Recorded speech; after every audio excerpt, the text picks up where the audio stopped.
কিহৰ বাবে মানে আজি আমি ২০ নং বিজনী বিধানসভা সমষ্টিৰ চিকাজোৰা গাঁৱত আমাৰ বিধায়ক মহোদয় আহিছিল।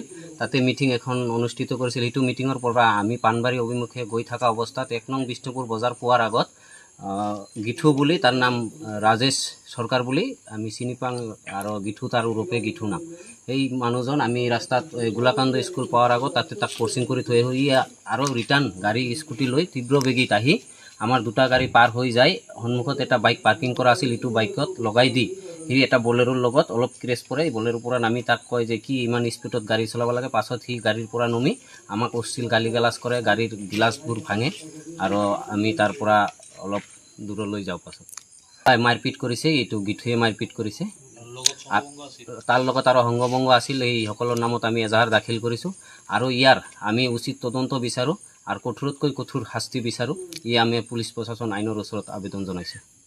মদ্যপান তাৰ গাড়ীত আছিল, কিন্তু খাইছে না নাই এইটো আমি ভালকৈ নাজানো, কিন্তু তাৰ গাড়ীৰ পৰা তাতে পৰিছিল এটা বটল।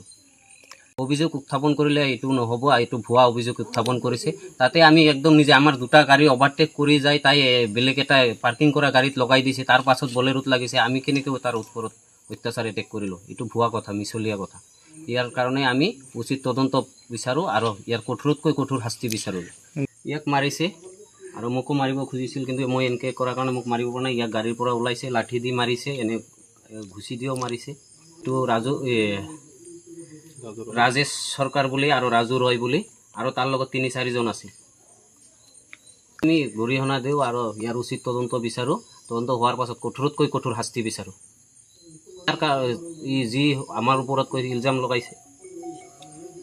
লগাইছে যে আমি এনেকুৱাত আমাক মাৰধৰ কৰিছোঁ, এইটো ৰাইজে চাইছে, ভিডিঅ'বিলাক ফুটেজবিলাকত সকলোৱে চাইছে, কাক মাৰিছে, কোনে মাৰিছে, কাক কোনে মাৰিছে, এইটো ভিডিঅ' ফুটেজ। আমিতো কাকো মাৰা নাই, আমি কাৰো গাত হাত দিয়া নাই। ইয়ে নিজে স্কুটি লগাই দি বাইকত, আৰু ই নিজে বেলেগক মাৰিছে, আমাৰ গাড়ীও ভাঙিছে। পৰিকল্পিতভাৱে আমাক এনেকুৱা কৰিছে, আগৰ পৰা প্লেনিং আছিল।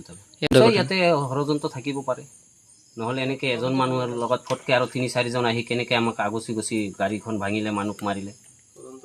ইয়াৰ উচিত তদন্ত বিচাৰোঁ। তদন্ত কৰি নিশ্চয় ওলাব আৰু কঠোৰতকৈ কঠোৰ শাস্তি বিচাৰোঁ। এতিয়া আপোনালোকে থানাত এজাহাৰ দিলোঁ।